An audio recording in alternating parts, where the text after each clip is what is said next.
Hello, everyone. Good evening. Good evening. This is season 2, episode 15 of the P.W.P sessions podcast. I'm your host, Noelle Figueroa. Thank you all so much for tuning in this evening. I'm very excited and honored to connect with a new poet by the name of Margaret Saraco.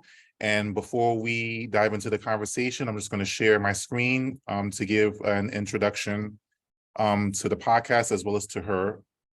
Thank you all so much for joining in tonight.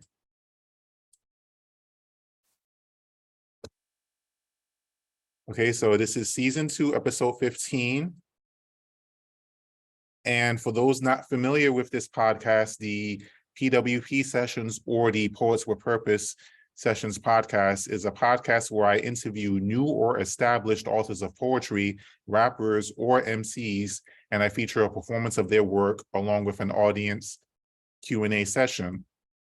I am the host, Noelle Figueroa. I am a poet, author, blogger, workshop facilitator, and event host, and I am the creator of the P.W.P Sessions podcast. Now, tonight's guest is Margaret Saraco, and this is her bio. Margaret R. Saraco, author of the poetry collection If There Is No Wind, by Human Error Publishing 2022, explores themes of family, beauty, love, and activism. Cookies, which appears in Lips Poetry magazine, was recently nominated for a Pushcart Prize.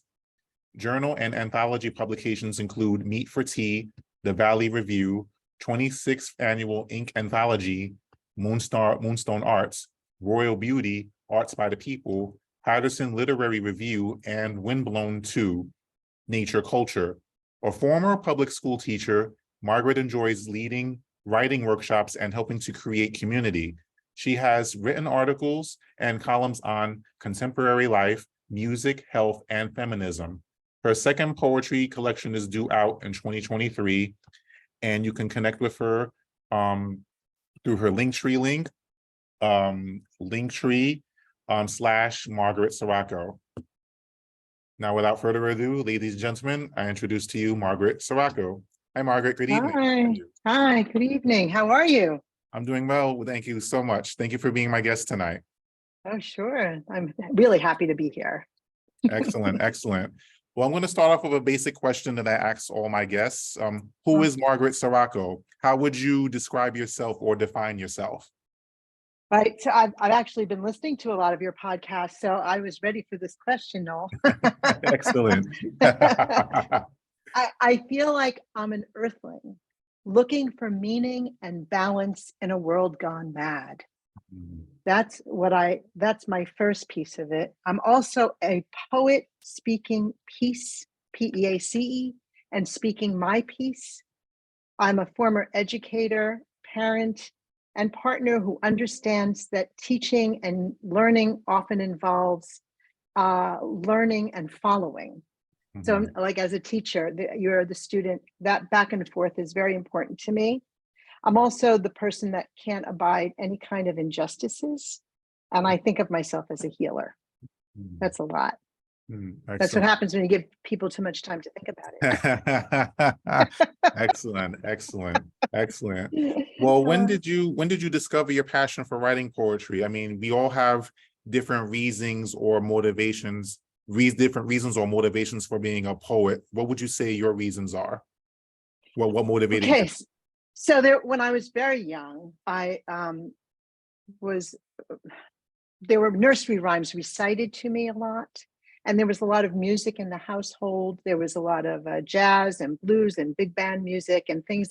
Everything was very musical. And by the time I was 10, I was an avid reader. And my family gave me a collection, the full collection of Shakespeare's works. So I read the entire thing. And at that point, I remember starting to write. But it was an in and out piece for me. I don't know if this happens to a lot of people, but I did it for a while and then I walked away. It wasn't until I had finished with college and was back in the city pursuing acting, because that was my first career. And I was not in love with the whole audition piece of acting. I'd done that for about 7 years and I was pretty tired of that.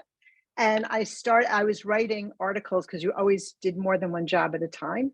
And I was writing for different magazines and reviewing books and music and writing about, going to concerts, reviewing concerts, writing about rock and roll.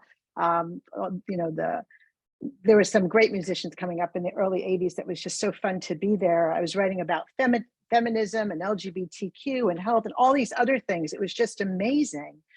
And I was making some money, but I was starting to feel this real itch to write poetry and fiction.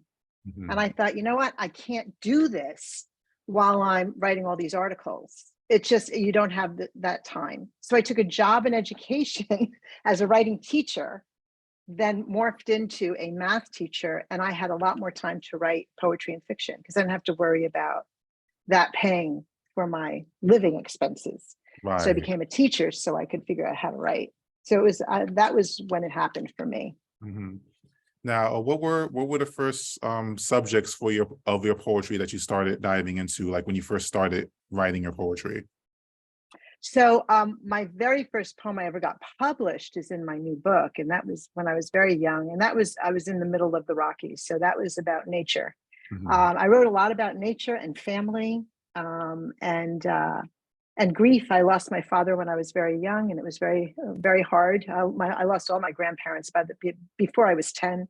So there was a lot of death and stuff in the family. And that comes through, you process it, and that's what I was starting to write about. Yeah.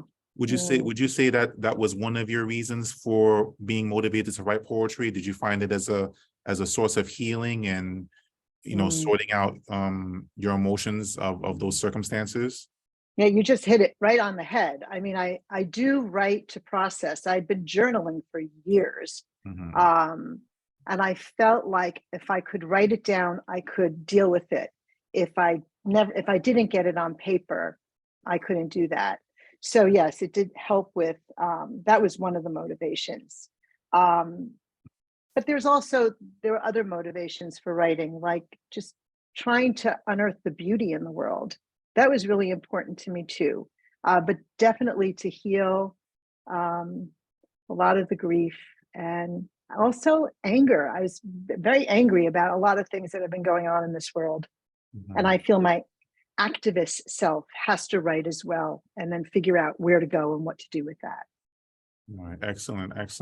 Yeah, I would definitely agree in terms of, writing being a tool to, process your emotions and to sort out, to try and get yourself in a headspace to actually process what you're dealing with in a very, constructive way. And at the same time, while you're doing that, you never know who else is going to be impacted by your writing, because they may be getting healing from your words as well as from yourself. So it's kind of it's kind of multifaceted in that sense. You're helping yourself heal, but at the same time, you're helping others heal, at the same time, more or less. So that's a beautiful thing. Yeah, there is something interesting because I taught writing too for a number of years. to students. And a lot of them want to right away go to the keyboards and the computers, but they did find that writing by hand actually does something very differently to the brain and the emotions than when you're typing. And I type a lot. I am out my computer a lot, but if I really have to get to something, I will write by hand. I don't care what it looks like. It's just got to come out that way. And there's a more of a connection to your heart and your soul that way. Absolutely. So, yeah. Absolutely. Now, as you began your journey as an author of poetry, who or what would you say helped you to develop your skills as a writer? So I had the privilege of being able to participate in Clearing the Spring, Tending the Fountain, which was offered by, and I still may be offered by Dodge Poetry for teachers to come together and talk about poetry. We did these 6-week sessions that were just phenomenal. They brought teachers together from all over, and they were led by poets around New Jersey. So I got to meet people there that I still, and this is way back when, probably almost 30 years ago that I started those workshops. And I'm still in contact with people I've met there, the poets that were leading the workshop as well as the participants. But I've learned from really just connecting in the poetry community. I've made contacts with, Maria Gillan and Patterson, and I've taken workshops with people all over the state, and even with, of course, Zoom. We can go anywhere now, right? I can go to Australia and take a workshop. Absolutely. But I also do a lot of reading. I'm an avid reader. I've always been. I read all different kinds of things. But I really am trying to learn from people all the time. So my academic credentials don't have too much of that in it. I have a BFA in theater, not in writing, but I have master's in women's studies and math. Like everything I do comes back together in my writing. It all informed it, especially my women's studies piece. There was a lot of very political things that were happening, and all of that came to really inform who I was as a writer and how to develop as a writer, even though it wasn't specifically poetry. So there's a lot there. It's global, I think. Absolutely, Yeah. absolutely. I'm in full agreement with that. The arts in itself are global, but when we're focused on the realms of poetry, that's also global, and the freedom that poetry gives us, poetry itself has no boundaries. So when you take an art form that already has no limitations, and then you put it into a global stage, if you will, the possibilities for impact and interaction are endless. Yeah, and you mentioned stage, my acting training, being able to hear things and speak them has been very important, because my poetry, I'm constantly saying it out loud or going to performances and testing on people, like, what does this sound like for you? And playing around with that. And dialogue, oh my gosh, dialogue is something that I really key into. And, like even hearing your poets on your podcast, people come up and I learn things from people as I'm listening to them, and I look up their work, and that's how I learn. I'm a child of the universe, just trying to pick it all up. Well, when it comes, definitely. I mean, when it comes to this art form, there's always all opportunities to learn and be inspired, from each other, and that's what helps give the poetry community a sense of community, because regardless of how different we are, we're all connected in the sense that, we're passionate about what we do and we have something to say. And like Cynthia is saying in the chat, iron sharpens iron, which is 100% correct. Sharpen each other. We encourage and inspire one another with our words, and we never really know the potential of impact that we can have, with our words. The possibilities are endless. Right. And just even attending features and open mics and all of that. I love being an audience member as well. It just, I don't know, it feels like it's in a world really gone mad. It's a very nurturing space to be in the poetry world. Absolutely. I'm in full agreement. Now, you mentioned several publications in your bio, and by the way, congratulations on your newest release. Thank you. Awesome accomplishments. Now, would you say all of these books, or some or all of these books, considered from a do you consider these self-published, or are they with a small press? So they're also, I think it's all small press, just thinking about what's in the bio. Mine is not self-published. I did think about doing that, because all of this time that I've been teaching, I've been writing. But to put together a book, as you know, is a very difficult task in and of itself. So I really waited. I retired in June. In September, I published my book. It was just like I was ready to do it. But I also knew I didn't want to do it by myself. And I know that self-publishing, you still reach out to other people. But for me, I really like the collaboration. I love working with people. So I was looking for a publisher that would be interested in working with me. And I found somebody who is fantastic. So he'll be doing my second book as well. Okay, So it's excellent. very exciting. And what would you say your experience has been with small press? Like, how would you describe your experience as far as, the whole process from start to finish? Specifically for the book, or for any of the pieces I've been working on? Well, let's take your most recent book, for example. Like, what was the process like for you for putting that together? So great about, his name is Paul Richmond, Human Era Publishing, and he happens to be a beat poet. He's very well known in Massachusetts and the beat community as well. So he started his press, I think, because he wanted to put his stuff out there, and has been publishing a lot of people. I think it's really interesting that he's a poet. So when we talk, I don't have to, I'm sure that it's not like that for everyone, but for me, it was a real direct connection, poet to poet, talking about my work. And I had artistic control over everything, which I really like. I'm a little control freak that way. But yeah, I came together with a manuscript, and so my partner helps me edit my poetry. My daughter did the cover, and we put it together. We went back and forth and tried things. And when we got to the point when we were at the galley stage, I would just take a look at things and say, it doesn't feel right. And he was so great in that he always said, just take your time. Like, it's your book. If it comes out now, that's great. If it comes out in 3 months, that's great. You should be really happy with it. And those were the kind of conversations we were having. And this was all over Zoom. I just met him for the first time. I went to the Gateway Arts Festival in Massachusetts just a couple of weeks ago. We've been doing it all over Zoom because of the state of the world, of course. It totally worked, because when we get on, we could definitely laugh as well. And that was also a good part of it. Like, you had to step back, and if things just got too much, I would just take more time and take another look. And he had great experience and advice all the way along. And that was also really helpful, Definitely. So that was the process. That's excellent. That's excellent. Now, Patricia in the chat says congratulations. And Cynthia also says that we are all control freaks in different times. And to a degree, that is true. We all want, because our book is our baby, more or less. So, we're going to be like a little bit selfish, not in the negative context, but when it's something that you birthed out of you, you want to be part of every single part of the process to make sure it comes out just right. Because at the end of the day, your book is representing you, and you want to put your best face forward and be able to be taken seriously. So it's no question that we want to have as much control as possible to be completely hands-on. Yeah, it's funny because Paul had also said this is just like birthing, and I've had a couple of kids. I have to say, I think this was harder. But you do have to give up certain things. Like, you have to.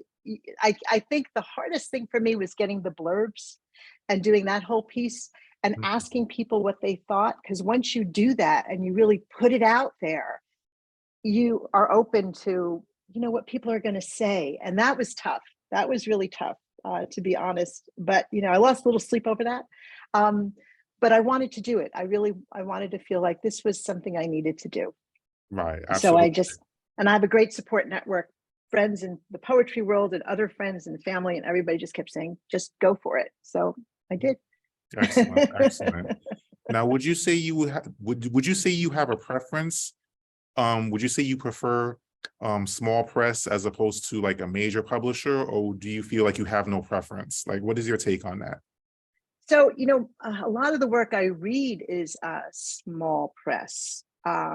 because a lot of in terms of poetry, a lot of my friends are publishing in those venues, and some of them are just amazing. I mean, there's Poets Where's Prada, and there's all these great presses out there that I really enjoy reading the books. I don't have experience with major publishers, except that when I was writing articles years ago, I would be reviewing people. Mhm. And they often didn't really like to find someone to connect with that knew the person, the author directly, wasn't always so easy. There are PR departments, and there's PR people, and there's somebody attached to, and things like that. With a small press, I always feel like you're getting a more intimate relationship, right, with the publication. Right. And I like indie everything. I love indie music. I that's where I go usually. However, if someone knocked on my door from a major publisher and wanted to publish something, I would certainly consider it. Right. Definitely, definitely. but we were having a discussion the other day on some forum I was on about how you publicize your work, and people were saying, well, the major publishers do that, and that's not exactly what I'm hearing anymore. That once you, whatever level you're at, you're required pretty much to be publicizing your own work. So I'm going to be doing that piece no matter what, and I'm getting pretty good at it. I'm learning as I go, but I think that the PR piece is what people are hoping the major publishers will do for you. Is not necessarily the way it works anymore. They want you to have your social media presence. That's you, right? That's Right. got to be a lot of you. Right. So all of those pieces. But I don't know. I love reading, so I'm a big supporter of publishing. But I've been enjoying the independence and the small publishing, small presses. I guess that's the way to answer it. Excellent, excellent. Yes, and Cynthia mentions in the chat, it's important to develop a tough skin for what to publish. There is truth to that.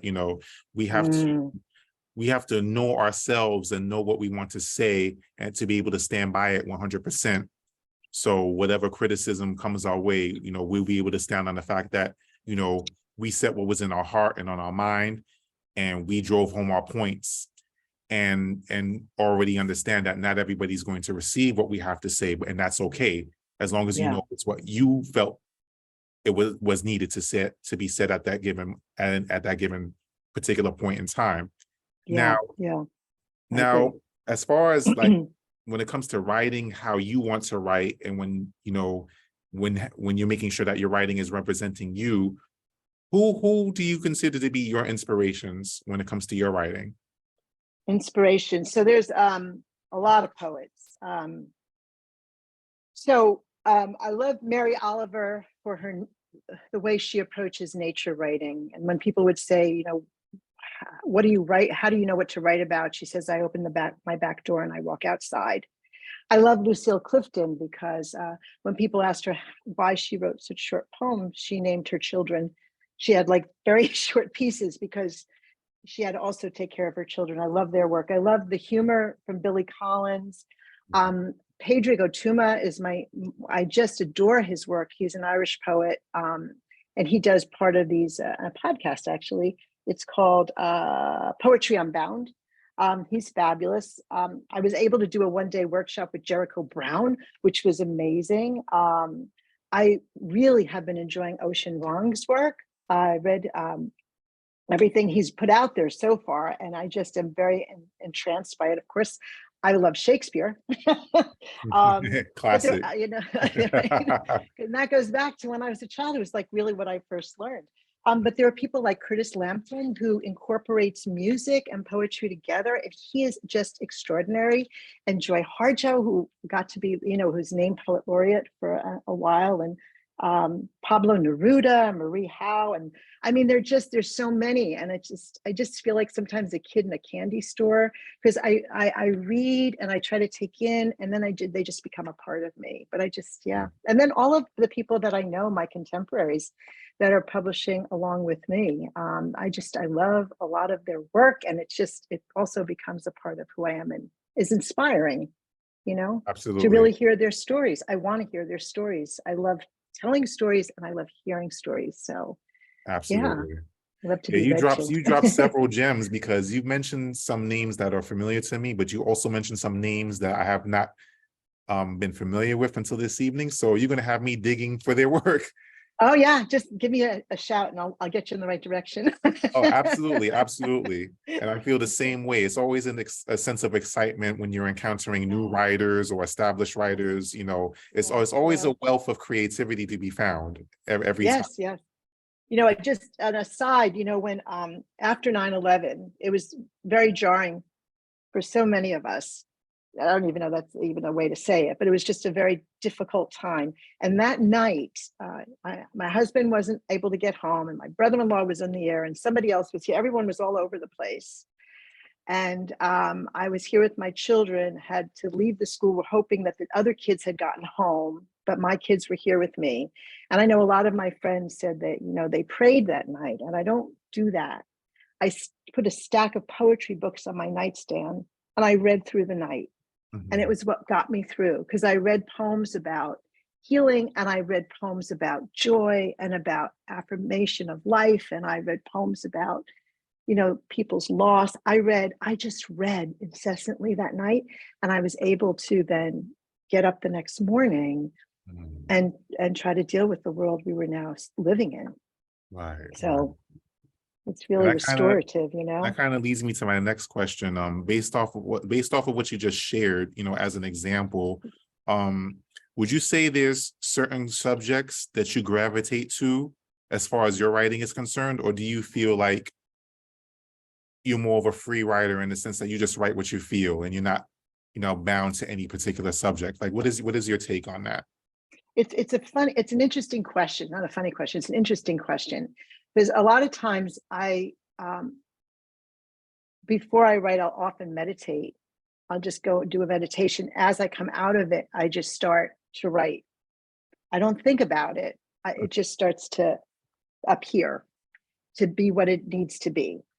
Maybe I'll read something, and in addition to that, or maybe I won't, or listen to a piece of music. My work does seem to go around certain themes, like love and nature and activism and politics and family and healing and grief. But I never really thought about the themes until after my book was published, and somebody said, well, what are the themes in your work? And I thought, oh my gosh, I don't think like that. But I also think that it's really what's in my subconscious that is really trying to get out. And it's all of the things that go through my head every day that if I don't get, as we were talking before, on paper, I can't start to process it at all. So it really is, it's very healing for me. And, sometimes it can be very funny things, but sometimes not, sometimes not. Because yes, it's a balance of experiences, more or less. Yeah. Because we're kind of it's kind of like a art imitates life kind of thing. You write about the highs and the lows and the in-betweens, as a reflection of, your life experiences or your emotions, at a particular time. Yeah. I had a cancer a few years ago. And what got me through was that I would write every day. I had to stop work for 10 weeks or so while I was undergoing treatment and surgery and all of that stuff. And it does change your perspective on a lot of things. And it was amazing, because I didn't want to lose any time either. That was a weird thing. Like I didn't want to lose any time in my because I was really starting to get a nice flow in my writing. So I woke up every morning and I wrote throughout the day, maybe 6 hours a day. And that really helped. Yeah, that really helped. Excellent. It's amazing what the power of words can do, in situations like that. And as Cynthia is mentioning in the chat, she says poets are also artists, using their words as the paint colors and their pen as the brush, which is absolutely true in that sense. Yes, she has a way of doing that. They're here. And that leads me to my next question. Based on all of your life experiences and all the things that make up who you are, like, I'm sure you've heard the word representation thrown around in some way, shape, or form, in certain writing circles or what have you. Now, when it comes to your writing in general, like, how important is it to you to make sure that you're representing yourself in your totality through your writing. You know, whether you're talking about your life experiences as a woman, as an artist, religion, if it applies to you, all of the facets of your human experience pertaining to your overall life. How important is it to you that you're making sure that you're representing yourself through your writing? Yeah, that's it. And it's kind of a tough question, because I think it's probably the reason I revise my work so much, because I'm looking for that authenticity, which is what I'm interpreting that what we're getting to here is the core of it. I also think that it's sometimes difficult to show certain aspects of who you are, that you're willing to show that, and sometimes the poem really calls for that, and you really got to enter into that space. But you write things, you don't send everything out, right? So there are things that I write and then I just put away and that are just for me, that I won't send out. Right. But I do feel that I am really trying to get to that authenticity in the work that I do. But it's just like perfection. No human is perfect. So I will never be able to do that 100%, but I think that's why I revise so much. And then I'm constantly looking at this and thinking, or feeling if this is really the way the poem needs to be. And this is really a representation of who I am. That's the questions I kind of ask. Right, Yeah. right. And what would you say has been the reception to your work? Like, what kind of comments have people made in regards to your writing? Well, it's been really fun. I did a feature at the Lit Review in New York City with Jessie Alvarez from Digging Press. She was such a fantastic host as well. And afterwards, somebody hugged me. It was just so amazing to have that experience. It was a great reading. It was a great space. It was a little black box theater on 31st Street, I think. And that was it was so touching to me. And, I've been getting really good feedback, but people have also been buying books for other people as well, as gifts, which is so lovely. But there's a friend of mine who knows me well, says, I felt like you were just talking to me in conversation. Like it's you, I can hear your voice. But I've been getting a lot of good feedback from people, very positive. One young man I've met through the years, I don't see constantly, just every once in a while. He had lost his mother a few years ago, and I write a lot about my mom. And he read out loud to his aunt all of the poems about the mother poems, and that was very emotional for him. So I was hoping it was a little cathartic, and that's what I've been hearing as well. So and people think the work is funny when it's funny, and they laugh, which is good. So I do a lot of open mics and features and stuff like that. So I really try to connect with audiences, and you can kind of get a sense of that, as you know, I'm sure. Definitely. You can feel if something's working or not, but for this book, it really feels good. It feels warm, I guess you could say. Excellent. Yeah. Excellent. And with that, we're going to shift gears to the next segment of this podcast episode.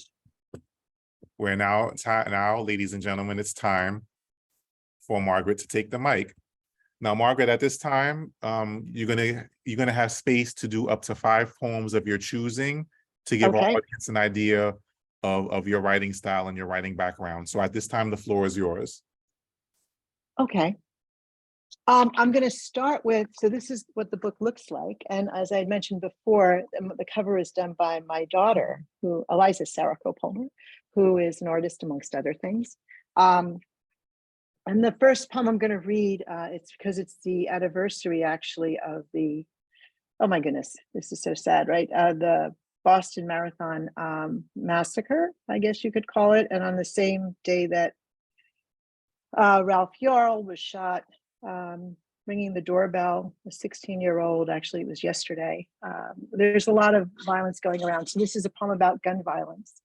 It's called Remembering the Boston Marathon, Emmanuel African Methodist Episcopal Church, Fort Hood, J.C. Kosher Supermarket, Marjorie Stoneham Douglas High School, Planned Parenthood, Pulse, Sutherland Springs Church, San Bernardino, Sandy Hook, Tree of Life, Virginia Tech, Washington Naval Yards, etc. Years ago, before heart headaches determined good or bad days, before I searched for purpose, before algorithms identified our splendid moments, I soared.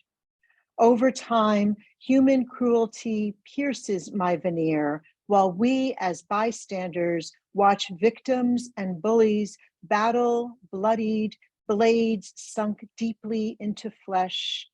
Ground me, I am numb.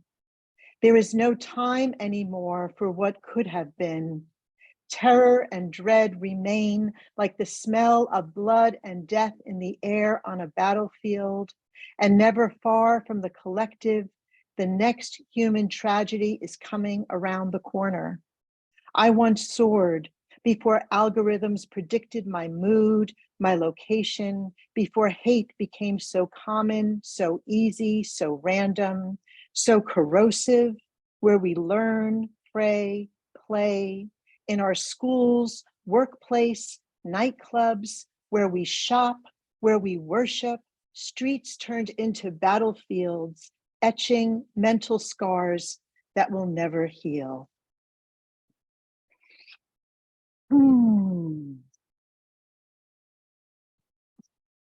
This is a poem about the climate crisis. A line in here is the title of the book.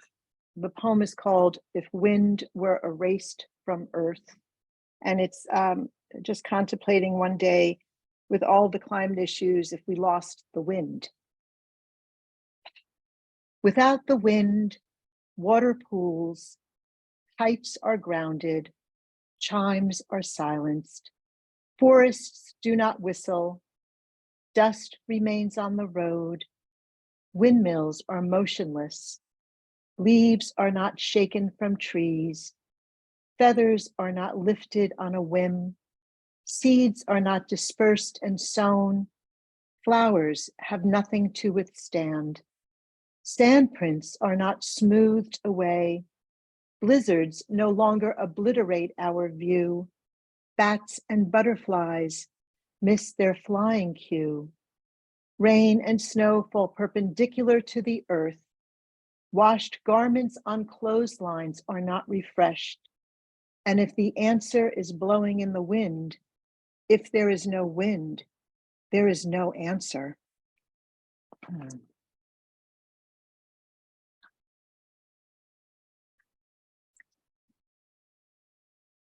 I'm sure we've had experiences of, many of us, the surreal experience of being in a hospital waiting for news about someone you care for.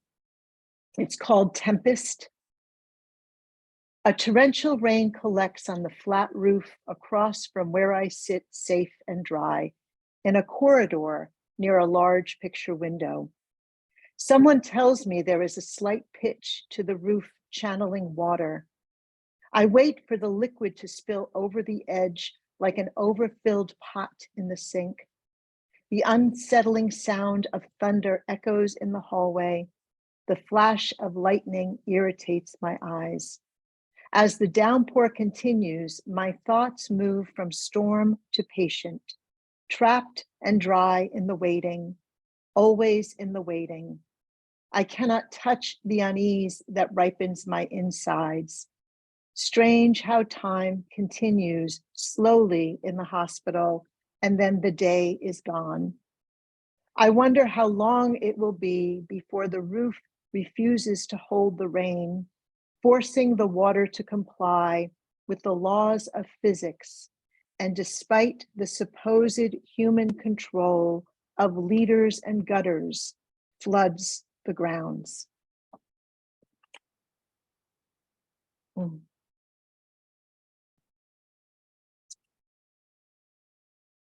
This is called Living in an Age of Fear. We, the flawed, inherit the earth. Tectonic plates shifting below our feet, locked in mental time capsules of the past, alternative theories replace science.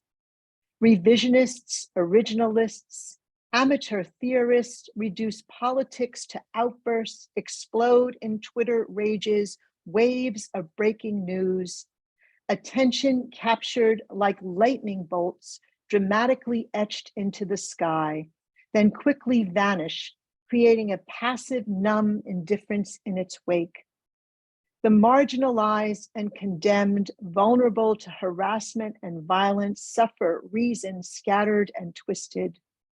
Old, threadbare cloaks provide neither warmth nor protection against lies and hatred. History teaches us that we fail, and then invariably will fail again. And the last poem is actually supposedly going to be in the new collection. How that changes, I cannot tell you. I keep switching my ideas back and forth. It's called A Walk in the Gardens. Beauty and afterthought.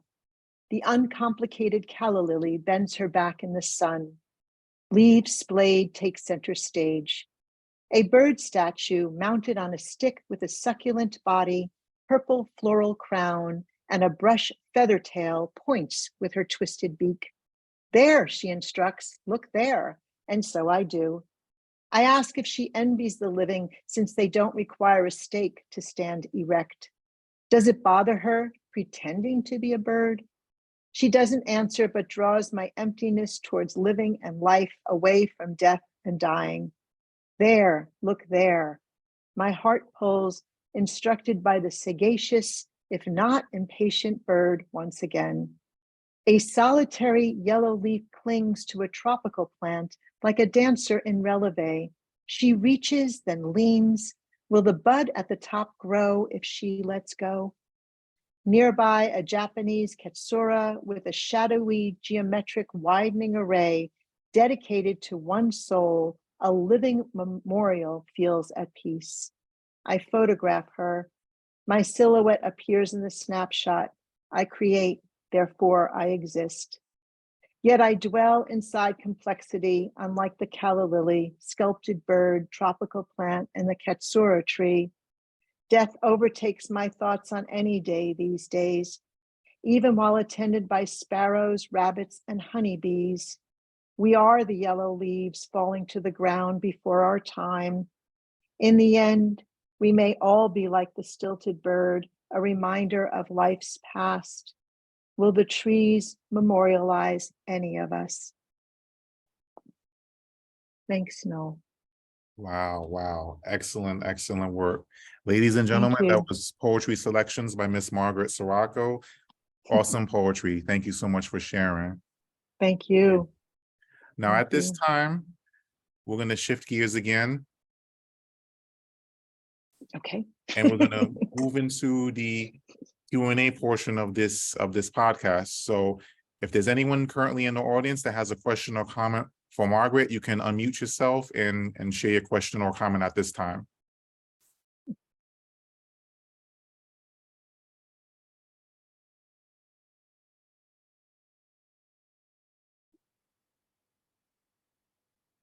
Well, I can actually start it off. Like, what do you hope to accomplish with your work? I hope to make connections with people and create conversation. That's really the bottom line, I think, just to help, if it's people looking for healing or some laughter, laughter is a great healer in itself. Just smiling changes the energy of your body, anything like that. I really, I think that's where I'm going, but I'm really open to whatever the muses are telling me to do and where to go, So I'm not sure I know the answer to that exactly, no. Awesome, awesome. Yeah, I don't know. Awesome. Anyone else like to give a question or comment before we close out? I have a question. You spoke before about finding meditation or meditating prior to writing, and I'm curious if you could talk a little bit more about how you seek inspiration when you're feeling, especially if you're feeling any type of writer's block or creative block. No, it's a good question. So I don't really experience writer's block because I'll write something. But I do find that if I'm feeling just not in the place to write, I get up and I follow Mary Oliver's advice and walk out the door. I go for a walk, I clear my head, I do some yoga, I do some cooking, I'll call a friend, I'll do a bunch of stuff, and I don't feel like it's distracting at all. I feel like it's getting closer to finding where I need to go. If I'm really feeling pressed or if I'm like on a deadline or something, because that's actually one of the hardest things to do is to write to deadline. Well, we know the writing the land piece. No, I know you know about that whole program. That's a little different, and you really have to have like a different mindset for it. But I will often, as I said, also just meditate, open my eyes, and just start writing whatever it is coming out, and then just leaving it and go back to it. So yeah, I'll do things. Actually, I like to hike as well. So sometimes I'll just go for a walk in the woods. I'll just find some woods somewhere and see if I can just listen to what's just around me and not worry about capturing what I think I should capture, just letting it kind of be. Does that answer your question? I think so. Yes, Maybe? thank you. Oh, Yes. sure. Oh, I can't hear you, no. Oh, sorry about that. That's okay. Thank you for that question, Eliza. That was awesome. Anyone else with a question or a comment before we close out? Margaret, do you have any events coming up that you would like to share with our audience? Yes, I do. I'm really crazy about, I'm having a great time doing features and such. I am on April 30th. There's something called Healing Voices, which is a theatrical piece that I am a part of. There's 14 writers. It's being done. There's actually, if anyone is a writer out there and really interested, you should definitely look this up. It goes through premiere stages, and then there's 2 other stages. One is in Jersey City, and I forget where the third one is.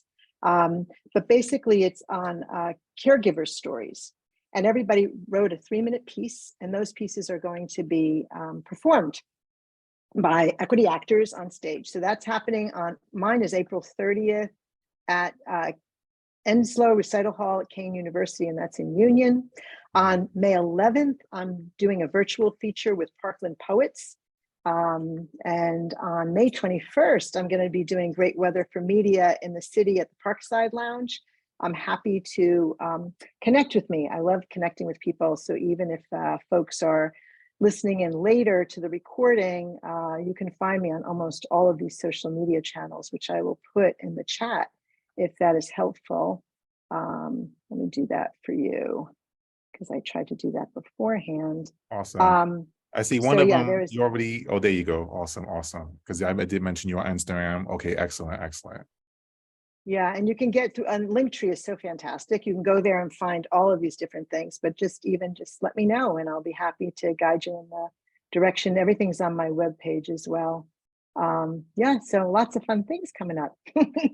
Awesome. Glad to hear that. Yeah. So just Yeah. to review with our audience, you can find Margaret Saraco on her Linktree, going by her name, Margaret Saraco on the end. You can also find her on Instagram at @MR Saraco, and then her website, Margaret Saraco on WordPress.com, and Facebook, Margaret Saraco, and Margaret Saraco Writer. LinkedIn, with her name as well, Margaret Saraco. Awesome. Yeah. So yeah, you should just put in Margaret Saraco and you'll find me. okay, excellent. Yeah, it does keeps it simple, right? Just look up the name and there it is. Keep it simple. Yeah, I'm all for keeping it simple. Excellent. Oh my gosh. Yeah. So thank you so much. Well, as we close out, ladies and gentlemen, there's one more thing that I'd like to do at this time.